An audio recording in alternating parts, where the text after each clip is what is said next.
জন্মগ্রহণ করে কিছু না কিছু অবশ্যই শেখে, এবং তার জন্য থাকে তার গুরুর অবদান। এবার এই গুরু কে হবেন তা আমরা নির্বাচন করি।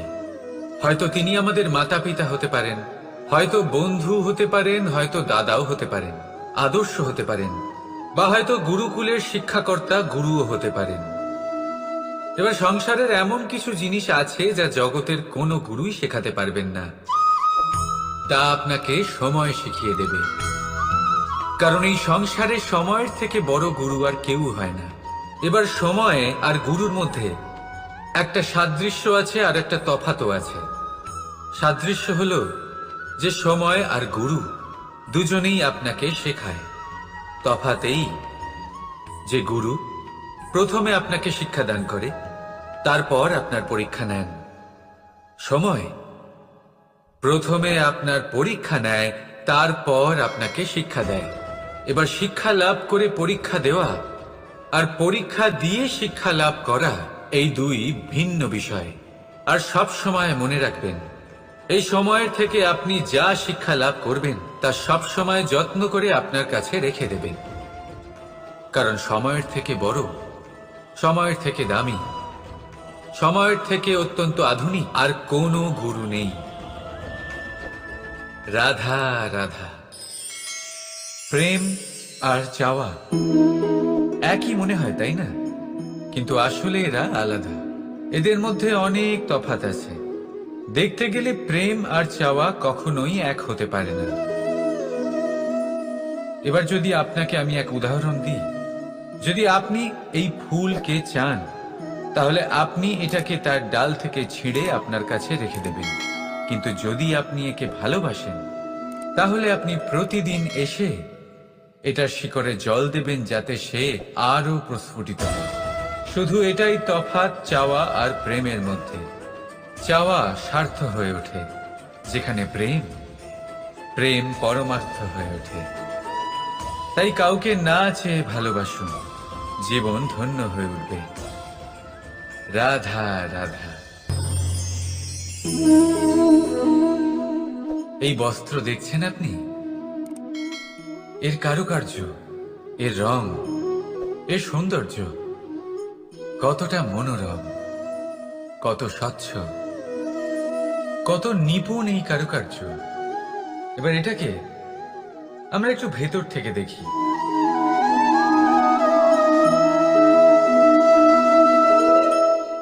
আপনি কি সেটাই দেখতে পাচ্ছেন যা আমি দেখতে পাচ্ছি? এটাই হয় আমাদের ব্যক্তিত্বের সাথেও, এটাই হয়। এই সমস্ত ঝামেলাগুলি মিটিয়ে নেওয়ার জন্য আমাদের সেই ঝামেলার মুখোমুখি হতেই হয়। তাই এই ঝামেলার দ্বারা কখনো ভয়ভীত হবেন না। এটাই আপনাকে একটা আনন্দময় জীবনের দিকে নিয়ে যাবে। রাধা রাধা।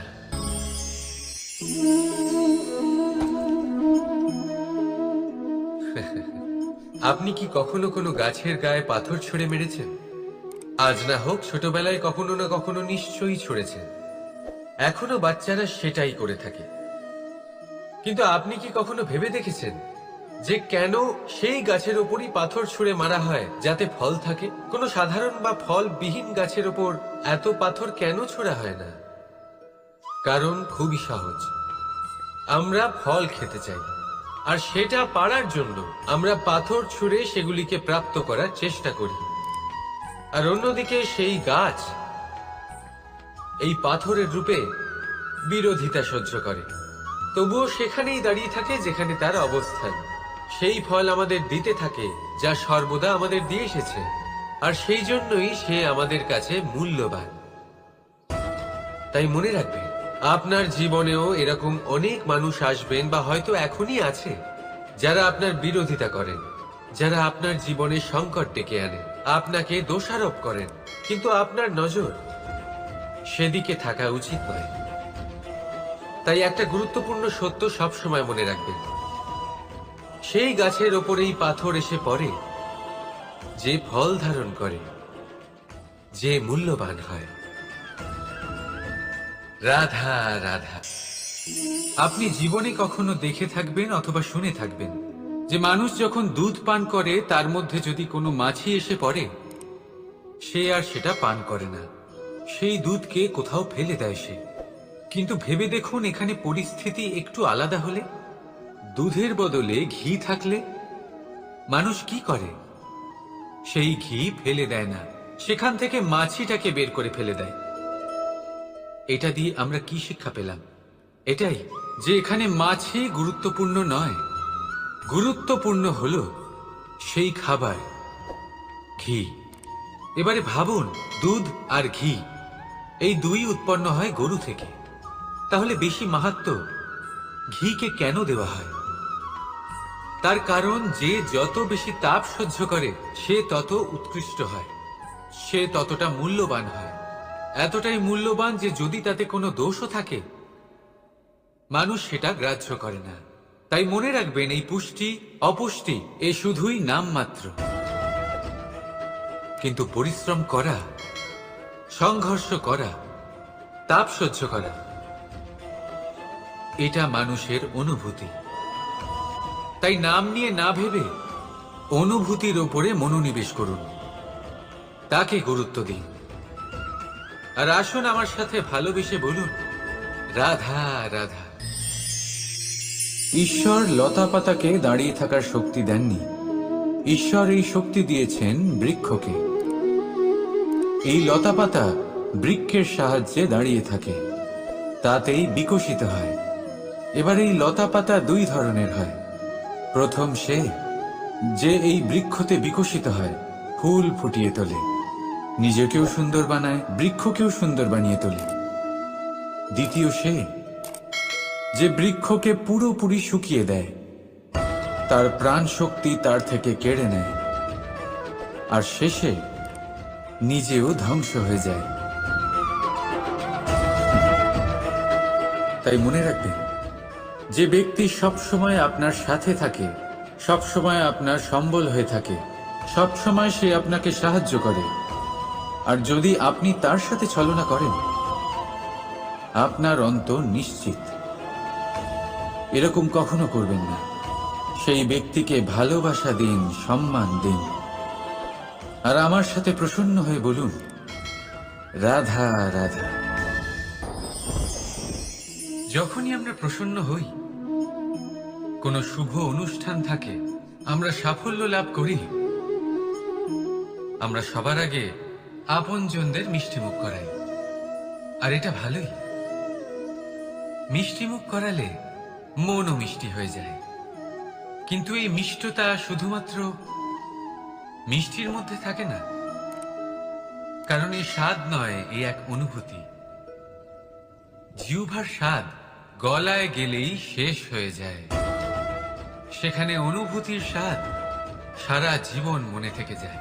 তাই আপনি যখনই আপনজনদের মিষ্টিমুখ করাবেন, শুধু সেই মিষ্টি দিয়ে কেন, যা কিছুক্ষণের জন্যই থাকে, সেই অনুভূতির দ্বারা, সেই মিষ্টি কথার দ্বারা, সেই মিষ্টি ব্যবহারের দ্বারা সবাইকে খুশি করুন। মানুষ সারা জীবন মনে রাখবে, না থাকবে কোনো তিক্ততা, আর না থাকবে কোনো শত্রুতা। দেখবেন, এইভাবেই আপনি আরো একটা সুযোগ পেয়ে যাবেন মিষ্টি মুখ করার। রাধা রাধা। আপনি এটা দেখতে পাচ্ছেন? আপনি নিশ্চয়ই ভাবছেন, এটা জট কি করে বাঁধলো? তার কারণ এই হলো, আমি এই সুতো ঠিক করে গুছিয়ে রাখতে পারিনি।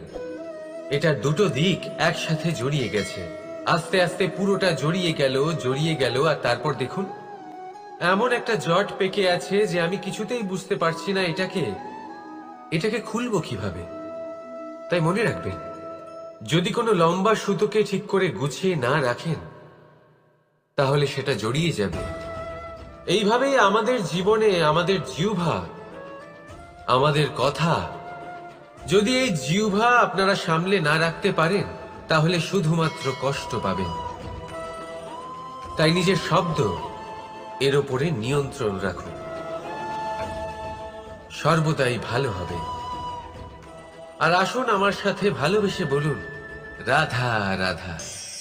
সমুদ্র মন্থন, আমরা সবাই জানি এ কিভাবে হয়েছিল, এই মন্থন থেকে কি কি পাওয়া গেছিল। অসংখ্য রত্ন পাওয়া গেছিল, বিষ পাওয়া গেছিল, অমৃত পাওয়া গেছিল। ঠিক সেইভাবেই আমাদের ভেতরেও একটা বিশাল সমুদ্র রয়েছে, যাকে আমরা নাম দিয়েছি মন। যদি এই মনের মন্থন করা হয়, তাহলে এই মন থেকে বিষও বেরোতে পারে আর অমৃতও বেরোতে পারে। তাই মনে রাখবেন, আপনার যে এই জিহ্বা রয়েছে তা বিষও নির্গত করতে পারে, আবার অমৃত। খারাপ কিছুও করতে পারে, যদিও আপনার মনস্কামনা খারাপ নাও হয়। তাই সবসময় যখন আপনার মুখ থেকে শব্দ উচ্চারণ করবেন, এই মনের মন্থন করে তা করুন। আর আমার সাথে ভালোবেসে বলুন, রাধা রাধা। এই ডাল দেখুন, এই সুন্দর পুষ্প দেখুন। এই ডালের সৌন্দর্য হলো এই পুষ্প, আর এই পুষ্পের মেরুদণ্ড হলো এই ডাল। এবার কল্পনা করুন, যদি এই ডাল থেকে এই পুষ্পকে ছিঁড়ে নেওয়া হয়, তাহলে আপনি যাই করুন না কেন, পুনরায় জোড়া লাগাতে পারবেন না। এবার যদি এটা আমাদের জীবনে হয়, আমাদের মানুষের, আমরা যদি কিছু পাই তাহলে সেটা সুরক্ষিত রাখি, আর যদি সেটা হারিয়ে ফেলি তাহলে দুঃখে জর্জরিত হই। এবার ফিরে আসি প্রকৃতির কথায়। দেখা যাক প্রকৃতি আমাদের কি শেখায়।